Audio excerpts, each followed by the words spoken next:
MasterJet, I am transferred from DepEd to state universities and colleges last August. May matatanggap po pa ba ako na PEI, 13-month and bonus from DepEd?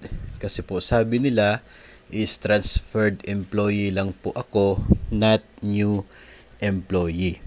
So ito po pag-usapan natin ang guidelines ng PEI at maging sa year-end bonus na siya pong tinatanggap tuwing Nobyembre, kung sino ba dapat ang magbibigay ng bonus at incentive na ito para sa mga empleyado na nag-transfer from one government agency to another government agency.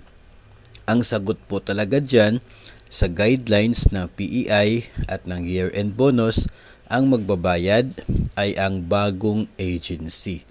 Ang new agency ni personnel, sila na po ang may responsibilidad na bayaran ang iyong year-end bonus and cash gift tuwing November 15 at ang inyo pong PEI tuwing December 15. Pareho po yon sa dalawang yan. Pareho po na ang bagong agency ang magbabayad.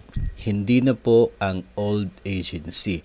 So sa case po ng ating sender from DepEd, nag-transfer siya into a state university noong August. Since ang release ng year-end at PEI ay November and December, so yung magbabayad niyan sa kanya ay hindi na po si DepEd. Kasi wala na siya sa DepEd by November and by December. And yung guidelines nagsasabi na ang bagong agency, sila na ang may responsibility para bayaran ang incentive o kaya ay bonus ng empleyado na nag-transfer sa kanila. So yun po ang sagot natin dito po sa tanong na ito. Wala na po kayo makukuha coming from DepEd kasi out na po kayo sa DepEd at ang magbibigay dapat ay ang bagong agency na, and you can always search for the guidelines. Ano po yan, DBM Budget Circular 2016-4 at yung isa naman ay 2017-4 para alam po ninyo na yun po yung basis sa mga sinasabi po natin dito tungkol sa release ng year-end bonus at maging sa PEI.